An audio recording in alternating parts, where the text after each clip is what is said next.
Bismillahirrahmanirrahim. Assalamualaikum warahmatullahi wabarakatuh. Innal hamdalillah nahmaduhu wa nasta'inuhu wa nastaghfiruh wa na'udzu billahi min shururi anfusina wa min sayyiati a'malina. Man yahdihillahu fala mudilla lahu wa man yudlil fala hadiya lahu.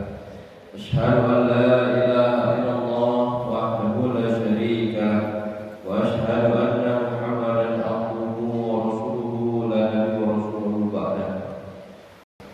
Allahumma shalli wa sallim ala nabiyyina Muhammad wa ala ali nabiyyina Muhammad kama shallaita ala Ibrahim wa ala ali Ibrahim innaka Hamidum Majid.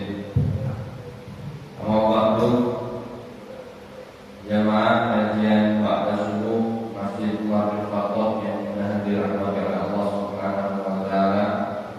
Insyaallah taala pada kesempatan pagi kali ini kita akan melanjutkan kajian kita seputar kitab Minhaj Salikin karangan Syekh Abdul Rahman bin Nasir As-Sa'di rahimahullah dalam bab al-buyu atau dalam bab muamalah.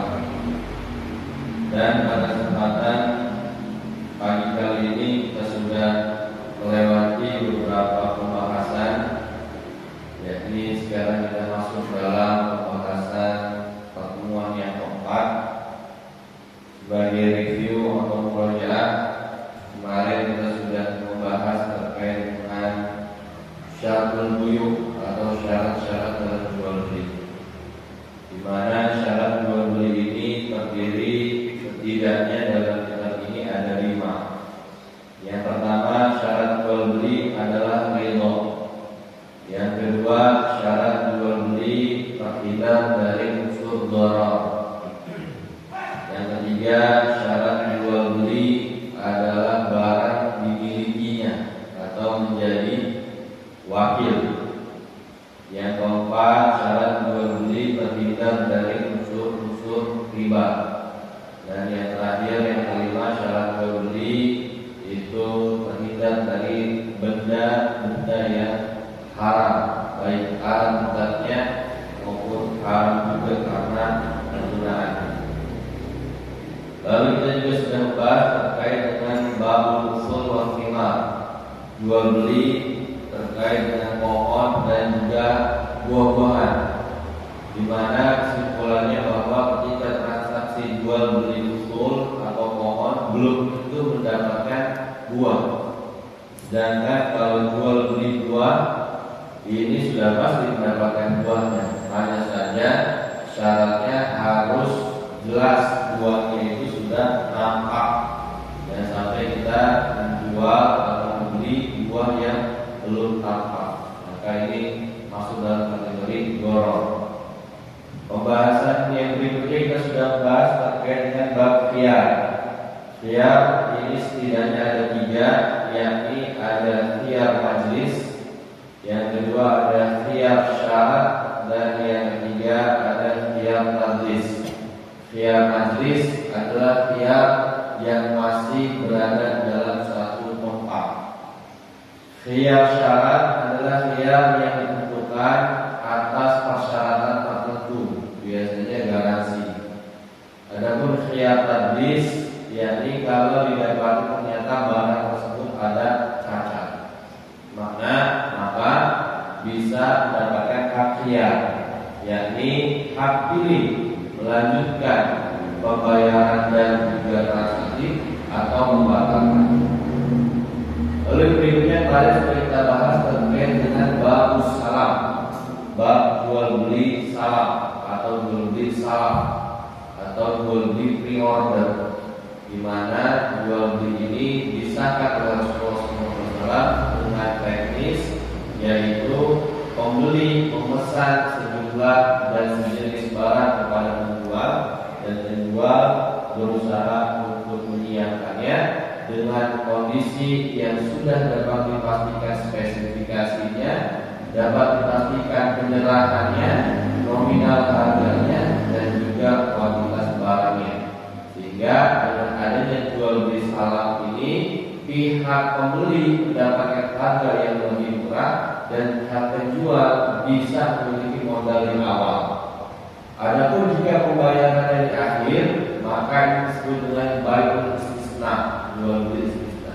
Teknisnya sama, perbedaannya hanya dari masalah pembayaran. Salah bayar di awal, istisna bayar di akhir. Jika semuanya memenuhi syarat-syarat tadi, maka diperbolehkan. Kemarin kita sudah bahas mengenai masalah rahan, barang gadaian, dan juga kita sudah bahas masalah dhaman dan juga kafalah. Rahan ini adalah barang yang dijadikan jaminan atas utang piutang. Dhaman adalah orang yang menjadi penjamin bahwa utang tersebut, utang si fulan ini akan dibayar.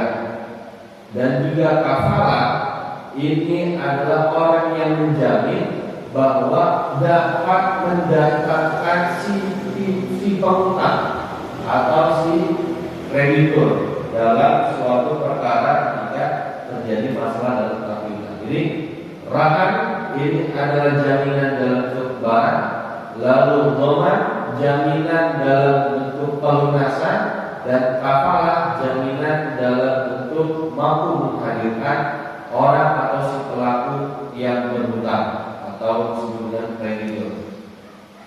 Nah, maka dari itu sekarang kita masuk ke dalam bab hajar. Insyaallah mudah-mudahan bisa kita bahas dua bab, yaitu bab hajar atau hajru dan juga bab suluh. Jadi bab hajar dan bab suluh ini bagi pembuka, maka dua bab ini adalah bab yang teknisnya ini membutuhkan pihak ketiga, baik itu hakim maupun mediator atau dalam proses mediasi. Kenapa demikian? Nah, kita lihat. Hajar ini secara bahasa disebut dengan mencegah, al-man'u, pencegahan, wa tabyid, dan juga menghalangi atau mempersempit secara bahasa. Di mana dalam surat Al-Baqarah ayat 282 Allah Subhanahu wa taala berfirman, "A'udzu billahi minasyaitonir rajim. Wa in kana alladzi 'alaihi al-haq safihan aw dha'ifan aw la yastati'u an yumilla wa falyumlil waliyuhu bil 'adl." Apabila ada seseorang yang memiliki tanggung jawab namun dia lemah dari sisi akalnya, atau dia juga tidak bisa mengelola keuangan itu secara mandiri, atau dia tidak bisa mengimlakkan, maka hendaknya diimlakkan oleh orang tuanya atau diimlakkan dengan walinya dengan adil. Pertama. Yang kedua, surat An-Nisa ayat yang kelima. A'udzu billahi minasyaitonir rajim. Wa la tu'tu sufaha'a amwalakum allati ja'alallahu lakum qiyamah. Janganlah kamu serahkan janganlah kamu serahkan harta-harta kalian kepada orang-orang yang belum sempurna akalnya, yang Allah Subhanahu wa taala jadikan sebagai pokok kehidupan. Dari dua ayat ini bisa kita lihat bahwa Allah Subhanahu wa taala ingin memberikan sebuah penanggulangan dini atas suatu transaksi, bahwa bagi orang yang dia belum cakap akalnya, belum cukup umurnya, maka hendaknya ada pihak ketiga, yaitu walinya yang adil untuk mentasarruf, untuk mengelola hartanya. Lebih jelas lagi dalam surat An-Nisa ayat yang ke-6, wa batalul yatama hatta idza balagu nikah fa in anastum minhum rusdan fadfa'u ilaihim amwalahum. Dan ujilah anak yatim itu sampai mereka balagu nikah, cukup usianya untuk nikah. Fa in anastum minhum rusdan. Kemudian jika menurut pendapatku ini mereka itu rusdun atau rusdan di sini, yaitu cerdas, rasyid, fadfa'u ilaihim amwalahum, maka serahkanlah harta mereka. Syaratnya dua. Yang pertama, usianya adalah cukup untuk menikah, balagh menikah. Yang kedua, rusyd. Di dalam beberapa literatur fikih disebutkan dengan balagh menikah, usia yang cukup untuk menikah itu minimal ketika dia sudah memenuhi usia untuk seorang perempuan, mohon maaf, ketika dia sudah haid, dan laki-laki ketika dia sudah keluar air mani. Ini usia-usia yang balagh menikah. Dan usia itu menurut Imam Ibnu Hajar Al-Asqalani prediksi, tidak bisa ditetapkan sekian tahun meskipun ada kisaran dari usia belasan, 12 sampai 15. Tapi menurut Imam Ibnu Hajar Al-Asqalani yang dimaksud dengan usia nikah itu adalah usia perkiraan antara range sekian dengan range sekian. Alhamdulillah, tapi ini adalah suatu catatan bahwa ketika belum cakap usianya dan juga akal yang belum rusyd, maka diperintahkan untuk diwakilkan transaksinya. Fadfa'u ilaihim amwalahum, kecuali dia sudah cakap dan juga sudah cukup usianya, maka silakan diuji mereka dengan memberikan uang transaksi mereka. Dan juga hadis Nabi sallallahu alaihi wasallam, ada Rasulullah sallallahu alaihi wasallam ajar ala Mu'ad. Rasul sallallahu alaihi wasallam ini menangguhkan transaksi Mu'ad di Jabal. Malahu wa ba'ahu fi dainin kana alaihi. Lalu hartanya Mu'ad ini karena dia berutang dijual oleh Rasulullah sallallahu alaihi wasallam, lalu dibayarkan kepada sahabat-sahabat. Ini saat itu kondisinya Mu'ad sedang dalam kondisi yang dia memiliki tanggung jawab atau hutang. Dan di dalam kandungan hadis itu bahwa setiap orang yang memiliki piutang pada Mu'ad itu tidak bisa mendapatkan 100%, hanya bisa mendapatkan 5/7 dari utang. Jadi kira-kira mendapatkan 60 sampai 70%. Tadi dimaksud dengan al-hajru filullah al-man'u wa tadjid, melarang dan juga mempersempit. Secara istilah bisyahid man'u al-insan min tasarruf fil mali, menahan seseorang dalam mengelola hartanya. Di hartanya ini ditahan atau sebenarnya dibekukan. Amma hikmatu masri'atihi al-ajru wa syariati muhafadzatu 'alal mal. Di antara hikmah ditahan atau dibekukannya atau dihajarnya harta seorang itu supaya bisa menjaga hartanya ini agar jangan sampai salah dalam mentransaksikan, ada yang sampai salah dalam menerima pembayaran dan segala macam. Jadi intinya hikmahnya adalah muhafadzatu 'alal mal, untuk menjaga harta. Tadi disebutkan al-ajru mana'ul insan min tasarruf fil mali wa huwa isman. Hajar yang dilarang atau yang seseorang itu dilarang untuk mentasarrufkan harta ini terbagi menjadi dua hal. Yang pertama adalah al-ajru li hifdzil ghairi mahjur alaih. Hajar yang pertama adalah untuk menjaga kepentingan orang lain selain dari orang yang dihajar tadi. Kal hajaru ala muflis bil haqq gharaman wa ala maridon bima zada ala thuluth. Hajar yang pertama ini dilakukan untuk kepentingan orang lain apabila orang yang bertransaksi tersebut dalam kategori muflis. Muflis ini adalah orang yang pailit atau orang yang rugi. Indikatornya apa? Utangnya ini di luar lebih besar daripada harta yang dimiliki.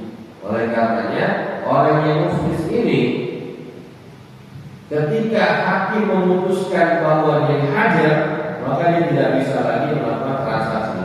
Maka untuk kasus yang pertama ini, ketika ada seorang muflis lalu dihajar, syaratnya adalah diputuskan oleh hakim. Tidak bisa bahwa dia muflis nih, dia begini, lalu kita sepakat satu masyarakat ini menghajar dia secara pribadi, padahal tidak ada putusan hakim. Syaratnya harus ada putusan hakim karena ini adalah ranah dari ijtihad. Wa ala marid bima zada ala sulus, atau yang kedua, ketika orang ini sakit dan tidak bisa diharapkan kesembuhannya. Orang sudah sakit saat takut maut, lalu tidak bisa diharapkan kesembuhannya. Maka ketika dibawa ke dalam hakim, orang ini mendapatkan hajar. Namun hajar dalam pembahasan yang kedua ini hanya berlaku pada transaksi-transaksi yang baru, transaksi-transaksi bisnis yang sifatnya sosial. Karena dalam akad terbagi menjadi dua, ada akad tijari, bisnis murni, dan juga ada akad tabarur, bisnisnya sosial seperti hibah, sedekah, infak dan segala macamnya. Dan ketika ada orang sakit dan tidak diharapkan ini tidak bisa lagi diharapkan kesembuhannya, maka transaksi seperti janji menghibahkan, janji untuk bersedekah, janji untuk berinfak, ketika janjinya itu di atas 2/3 hartanya ini, maka transaksi itu dihajar. Karena uang yang ketika dia wafat nanti akan diserahkan kepada ahli warisnya. Bagaimana yang ketika Rasulullah SAW sudah melakukan haji wada, seorang bertanya, ya Rasul, saya tidak punya siapa-siapa kecuali satu anak perempuan saya, boleh nggak saya mensedekahkan 2/3 harta saya? Itu ya Rasulullah SAW tidak. Lalu bagaimana kalau setengah? Rasulullah SAW tidak masuk melarang, lalu beliau mengatakan hanya 1/3. Jika 1/3 ini kata Rasulullah SAW, ini juga sudah banyak.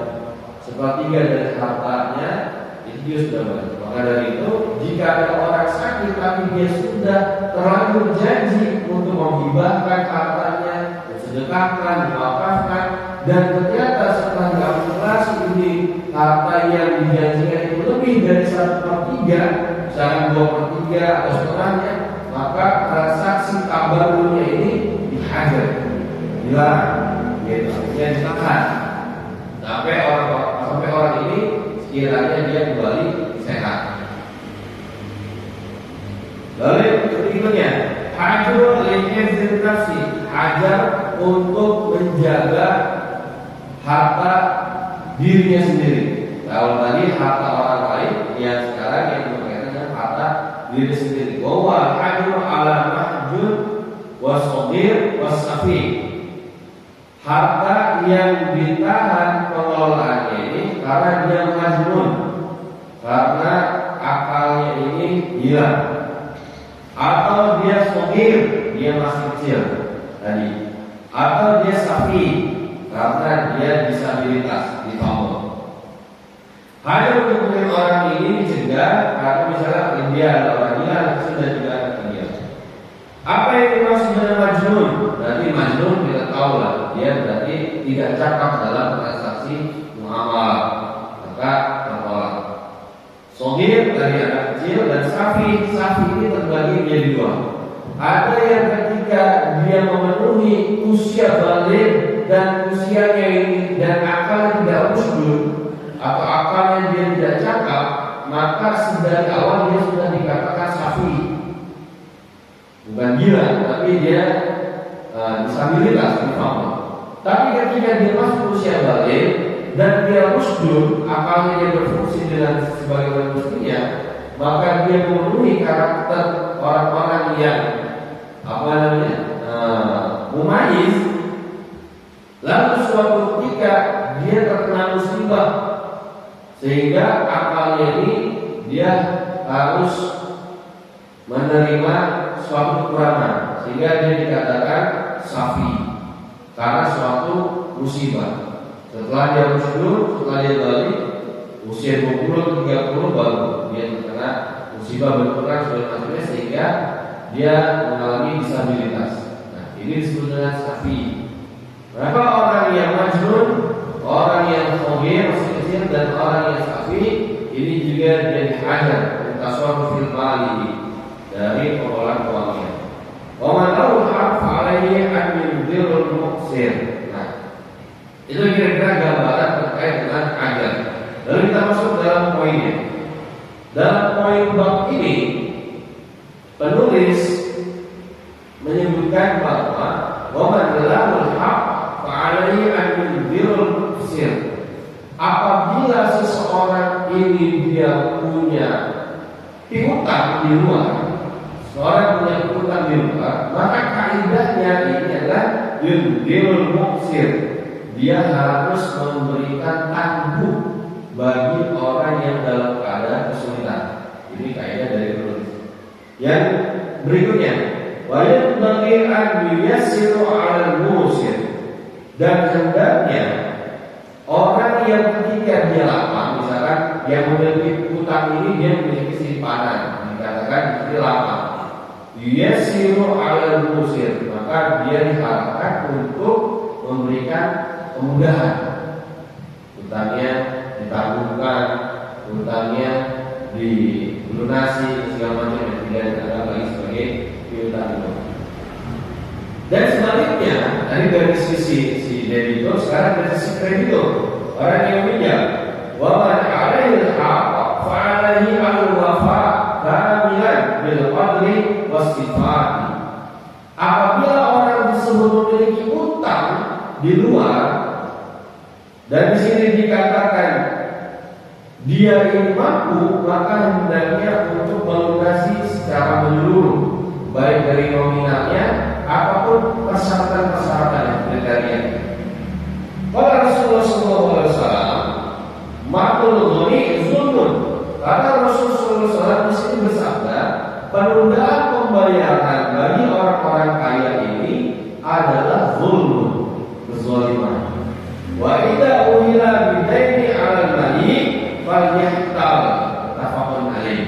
Apabila ada seseorang yang dia ingin menangguhkan utang seseorang tersebut, maka hendaknya orang yang berutang ini menerima tanggungan. Ini apa ya Pak? Kita berutang, tiba-tiba ada orang yang udah biar utang itu biar karena yang ngurus. Wah, ini dengan senang hati, ya. Dengan senang hati. Maka di sini kata Rasulullah SAW, "Falyahta", maka hendaknya dialihkan saja utang kamu kali. Wahada min biasa. Nah, ini salah satu dari bentuk kemudahan-kemudahan yang diberikan dalam transaksi utang piutang.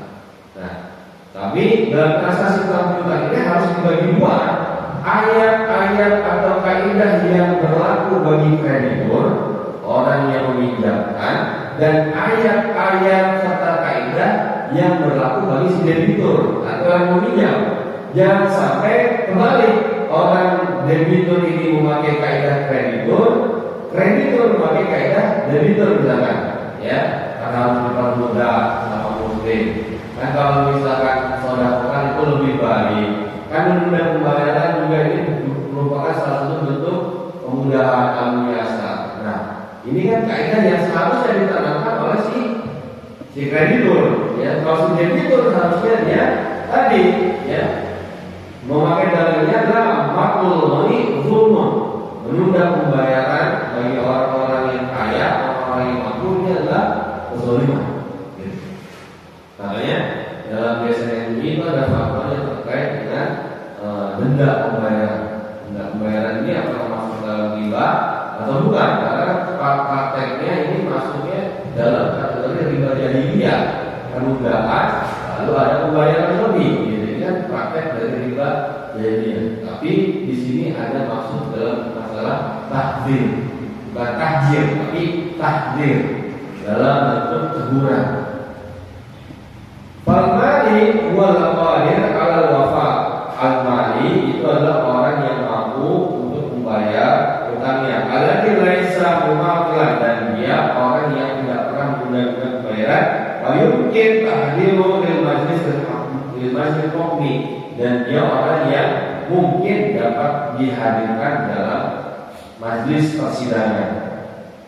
Wala kana al-buyu aktsar min malil insan wa talaba ulama aw ba'dhum min al-hakim an yahdir alaihi.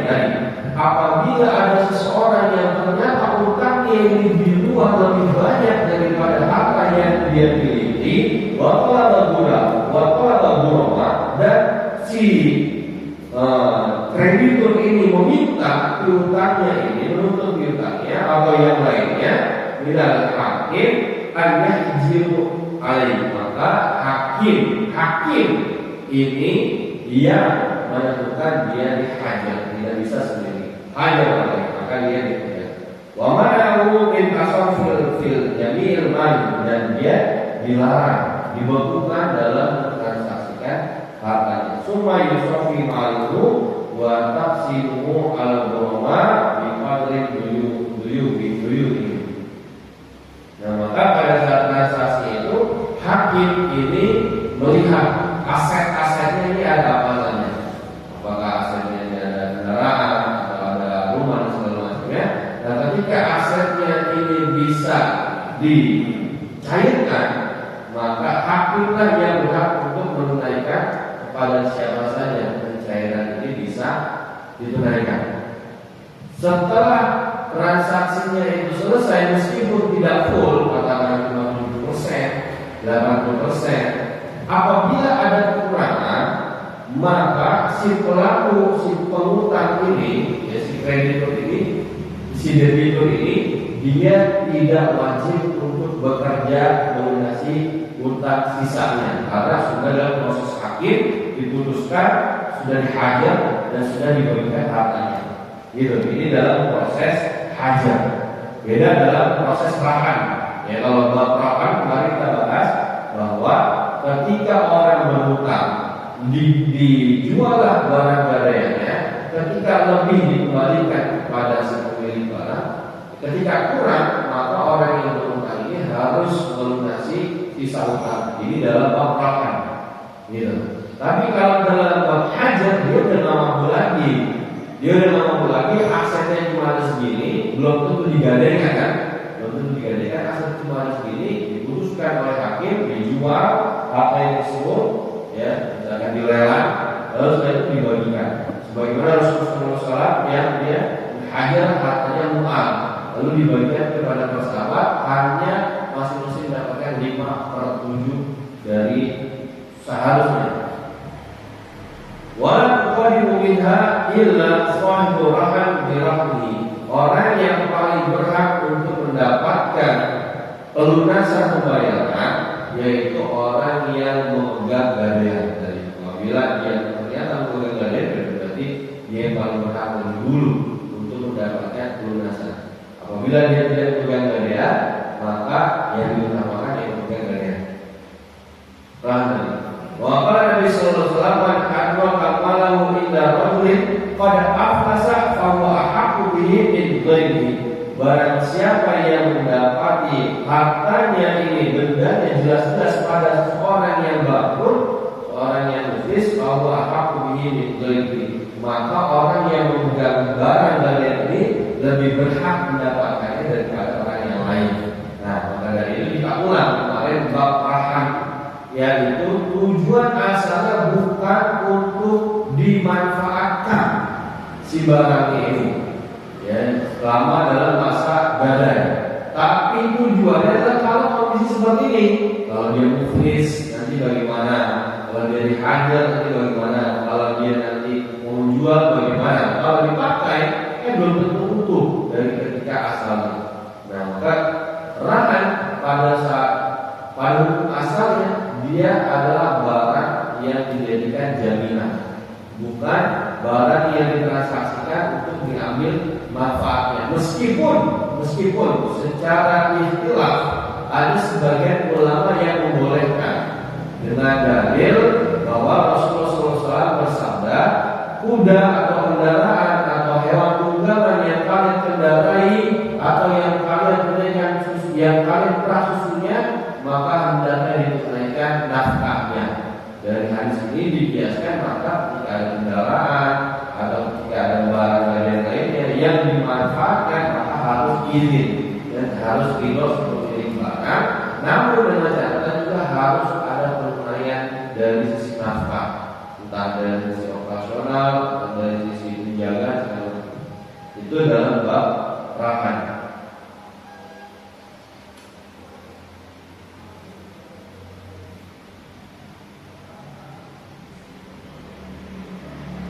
Baik, berikutnya wajibu al-wali sugir wasafi wal majnun an yamna'uhu min at-tasarrufi fi malihi alladhi yadurruhu.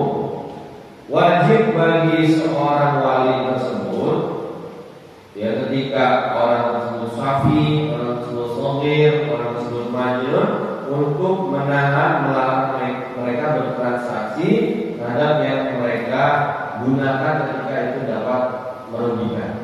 Untuk transaksi sogir, anak kecil ini kan masuk dalam kategori hajar. Nah, namun dalam transaksi sogir ini terbagi menjadi beberapa macam transaksi. Ada transaksi yang dia dalam masa percobaan, artinya dia sedang dicoba untuk melatih bagaimana supaya dia transaksi membeli, misalkan. Ini kata membeli, ya. Nah, kalau menjual, maka ini juga harus sangat diperhatikan. Anak kecil menjual sesuatu, apakah ini memang sudah kesepakatan dengan orang tuanya, atau ini jangan-jangan dia ada sebuah kesalahan. Nah, ini. Jadi maksudnya adalah ketika transaksi yang kecil, apakah dia sebagai wakil, apakah dia dalam masa percobaan, ataukah dia dalam rangka ya memang dia nggak tahu apa-apa. Dia misalkan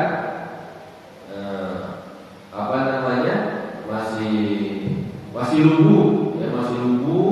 Ternyata dia menjual barang yang seharusnya harganya 100.000 tapi dijual sebenarnya 10.000 kan. Ini kan ada kerugian dari si penjual. Kalau pembeli untung, pembeli dapat harga murah, tapi karena yang menjual yang kecil dia tidak bisa memberikan harga yang sewajarnya, maka ini ada kerugian. Nah, dalam keadaan itu transaksi kepada anak kecil harus memperhatikan apakah dia diwakili orang tuanya, apakah dia dalam masa percobaan, atau jangan-jangan dia berkata tidak tahu. Gitu. Kalau yang dua tadi, maka transaksinya boleh, asalkan nominalnya ini hanya sewajarnya transaksi yang kecil, 1.000, 2.000, 5.000. Tapi kalau saya nominalnya yang di atas 20.000, di atas 50.000, 100.000, kalau misalnya ternyata transaksi ini tidak wajar, nah ini maka baik si penjual ataupun si pembeli yang dia sudah rusdur, yang dia sudah balik, maka dia harus menghajar. Jangan diterima, khawatir nanti merugikan. Tapi sekiranya kalau itu menguntungkan, nah menguntungkan baik penjual maupun pembeli sama-sama untung dan kadarnya juga tidak terlalu tinggi, maka ini diperbolehkan. Allah Ta'ala walakum kusufaha walakum alami ja'alallahu lakum qiyaman. Janganlah kalian katakan pada orang-orang yang bersyukur hartanya tadi yang dijadikan Allah sebagai pokok dalam masalah kehidupan. Wa alayhi al-yaqamu maluhu illa billati hiya ahsan min hifdzihi wa tasarrufu an-nafi lahu musarafi ma yahtajuna ilaihi minhu. Dan dia tidak boleh mendekati harta mereka kecuali dengan cara yang baik, dengan cara memeliharanya, melakukan pengelolaannya yang bermanfaat bagi mereka dan belanjakan darinya apa yang mereka butuhkan. Dari keadaan dia masih kecil, ternyata dia tidak rusdun atau safi, ya maka kita tidak boleh memanfaatkan momen-momen tersebut untuk mengambil keuntungan secara sepihak, atau karena dia majnun dan tidak boleh. Warihu abuhum rasyidun fa'ilam yakun ja'al al-hakim wal wakala la ashfaqo man yajiduhu min aqaribihi wa aqrafihim wa amalihim. Dan walinya itu adalah yang pertama ayahnya yang rasyidun, yang berakal, atau kalau tidak ada maka hakim yang menjadi wali transaksi tersebut. Supaya apa? Supaya transaksi ini tetap terjaga. Wa man kana ghaniyan falyata'affaf wa man kana faqiran falyaqul bil ma'ruf wa huwa al-aqwa wa huwa al-aqlu min ajrihi mislihi aw kifayati wallahu a'lam.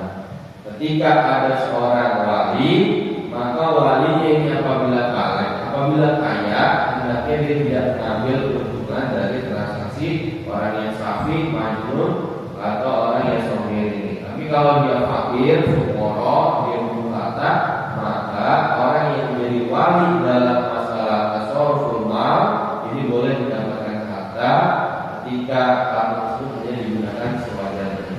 Jadi pada kesimpulannya dalam pembahasan ajar ini adalah menahan transaksi dari orang-orang yang dianggap tidak layak melakukan transaksi. Yang pertama ada majnun, orang yang gila. Yang kedua ada orang yang fogir, yang belum balik.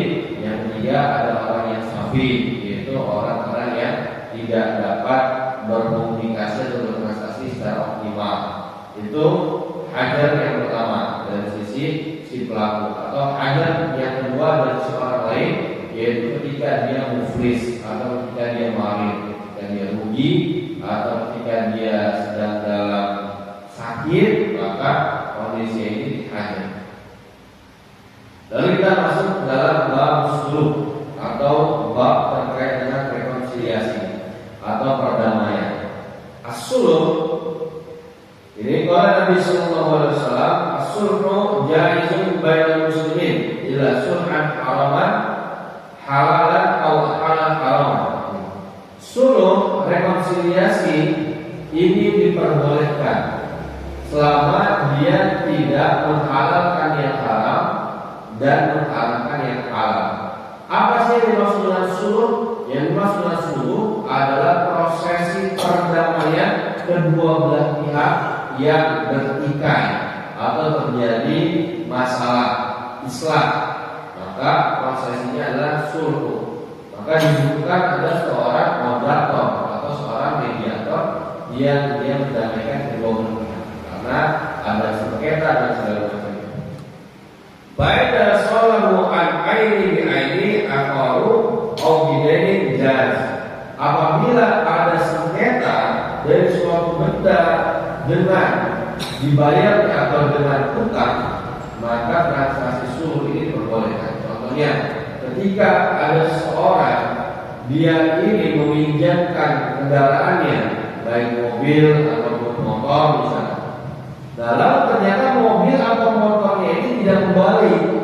Nah, tidak kembali. Ketika tidak kembali dan orang yang ternyata masih ada, namun ternyata yang terjadi sengketa berulang kali, mungkin motornya atau mobilnya diakui oleh pihak yang meminjam ini, nah maka ini terjadi suatu sengketa masalah.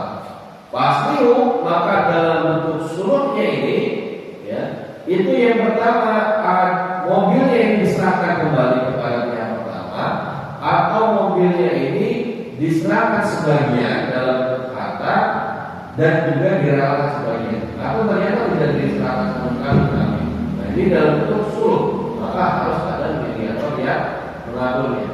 Atau yang kedua dalam bentuk dain, tadi dalam bentuk ain, benda, yang kedua dalam bentuk dain, utang. Misalkan ada orang yang berutang 10 juta, orang-orang dalam sekian waktu lama tidak bertemu, lupa orang yang berutang ini 10 juta lupa. Nah, ketika ditemukan orang yang memiliki utang, ya, si debitur ini pasti dia sadar bahwa saya punya utang yang baru 10 juta. Nah, ternyata simpulan ini juga sama. Oh iya, saya juga punya utang. Tapi 10 jutanya itu udah nggak ada, gitu. Nah, maka istilahnya ini apakah dibagi sebagian utang yang dibayar, sebagian utang yang diikhlaskan, atau memang utangnya dipakai semua. Ini dalam makna bab sulh. Baik, karena lahu alaihi dainun fasalihu aku bi ainin au bi dainin qabatuhu qabla tafarruq. Ya. Ini jadi kasusnya kalau misalnya seorang punya utang, utangnya ini dalam bentuk uang dan dia tidak bisa membayar cash, dan maka mediator melihat bahwa ada aset yang lain, baik motor ataupun yang lainnya. Nah, maka ketika ingin dilunasi dengan motor, meskipun tidak seharga utang 10 juta, namun ketika sudah terjadi kesepakatan di dua belah pihak, maka ini juga diperbolehkan. Jaz, berjaz.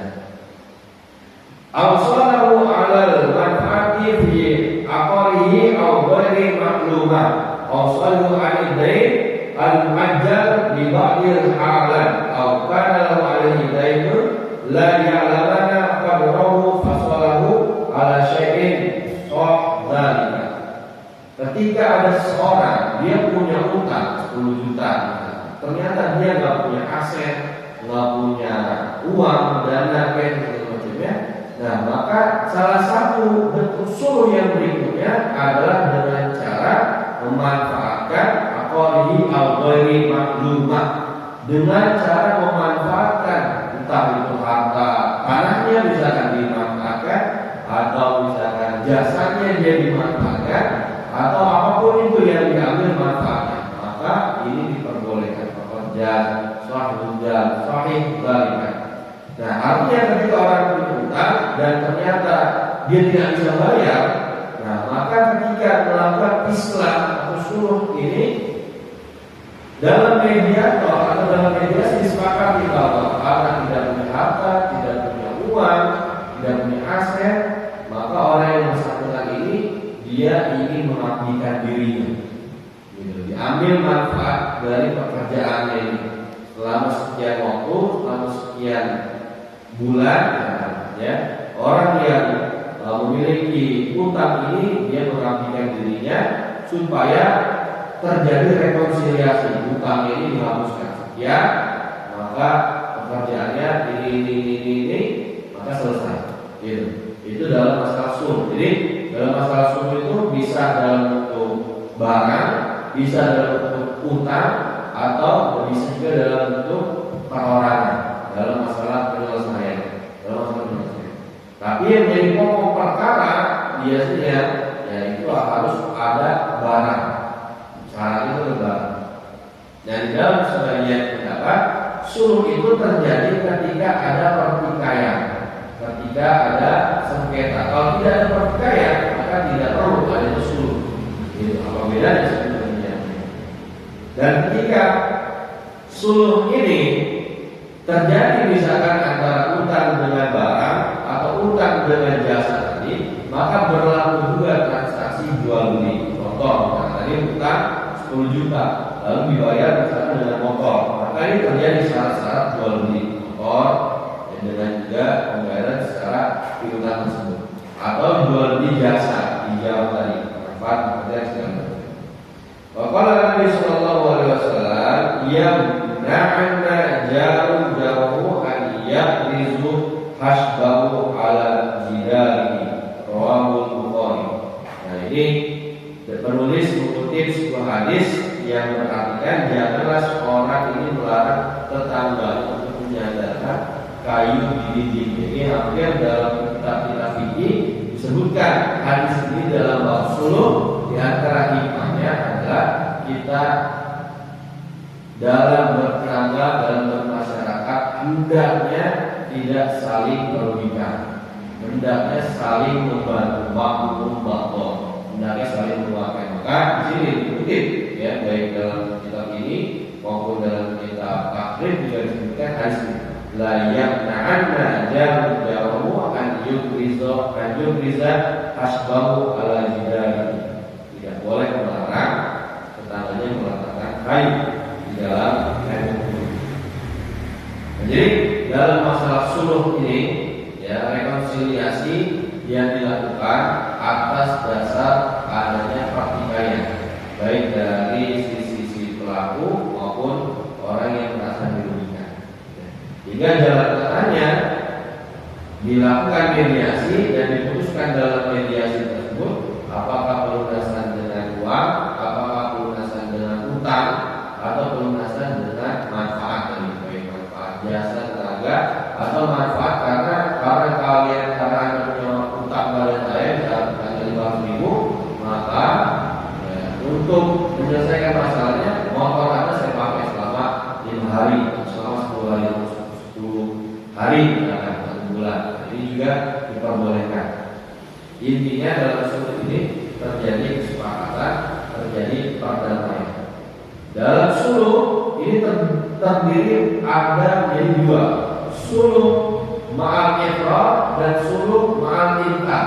Suluh ma'al ifrad itu yang tadi yang memang terjadi, iya betul, saya punya utang kepada Anda, iya betul, mobil Anda di sebagian mobil saya juga ada, rumah Anda ini sebenarnya rumah saya juga, bisa kan? Nah, namun ada juga suruh meyakinkan, suruh yang tidak diakui. Ini mobil kan sebenarnya punya saya, enggak ini punya saya, ini rumah punya saya, enggak ini mobilnya. Jadi terjadi tidak sepakat antara benda tersebut. Nah, maka jika kondisi seperti ini, pendapat pertama haram, hukumnya disuruh. Artinya apa? Ini salah satu berarti ada kebohongan kalau seperti ini. Entah si A yang bohong atau si B. Ya, maka pendapat seperti ini ya sebenarnya suruhnya itu dilarang. Karena kalau misalkan suruhnya diterima, misalkan si A menang di dalam proses mediasi, ternyata itu bukan mobil si A, bukan mobil si B, maka si A ini telah memakan harta yang haram, menghalalkan sesuatu yang haram, masuk dalam hadis yang tadi. Atau misalkan ternyata mobil ini punya si A, memang punya si A, tapi diakui oleh si B, misalkan seperti itu, ya. Nah ini juga sama, maka dalam kondisi seperti ini dilarang itu mobilnya itu halal, tapi karena di Islam disuruh seolah-olah haram, dan ini yang masuk ke kategori mengharamkan yang halal. Padahal halal, tapi karena dia mendapatkan proses dulu seolah-olah haram, gitu. Itu pendapat yang pertama, dilarang. Tapi pendapat mayoritas ijma, meskipun terjadi inkar atas proses sulh, tetap diperbolehkan proses sulh, karena dalam sulh ini ada sebuah rekonsiliasi. Jadi ditemukan nanti siapa yang jujur, siapa yang berdusta, sehingga diharapkan salah satu di antaranya orang yang berdusta ini bertobat. Jadi pada kesimpulannya pembahasan kita hari ini ya, yaitu seputar hajar dan juga seputar sulh, di mana hajar ini adalah tujuannya untuk menjaga harta agar tidak dikelola secara sembarangan, gitu, baik oleh kecil, majnun, atau oleh orang yang safi. Bahkan sebenarnya ada lagi ya, orang seperti budak ini juga terlarang, gitu. Orang yang sakit terlarang dalam melakukan transaksi. Tujuannya supaya harta ini terjaga, maka yang telah transaksi adalah orang-orang yang jadi walinya, orang yang sudah balik, juga orang yang sudah rasyid. Nah yang kedua, masalah sulh ini adalah masalah rekonsiliasi. Kalau hajar tadi butuh hakim yang menetapkan hajar, kalau sulh ini membutuhkan mediator, ya, supaya antara si A dan si B ini terjadi sebuah rekonsiliasi, terjadi suatu perdamaian atas suatu pertikaian, sehingga terjadi perdamaian. Mudah-mudahan transaksi yang kita lakukan ini senantiasa diridhoi oleh Allah Subhanahu wa taala, terhindar dari hal-hal yang haram, dan insyaallah pada pertemuan berikutnya kita masuk dalam pembahasan musyawarah atau bagi hasil dari sisi pertanian, dan juga musyawarah bagi hasil dari sisi bisnis. Wallahu ta'ala bishawab. Mudah-mudahan apa yang kita bahas dan video dari Allah Subhanahu wa taala. Saya mohon maaf apabila ada kekurangan dan kesalahan dan penyampaian. Mudah-mudahan kita senantiasa diberkahi Allah. Kita akhiri dengan majlis subhanallah wa bihamdihi, asyhadu an la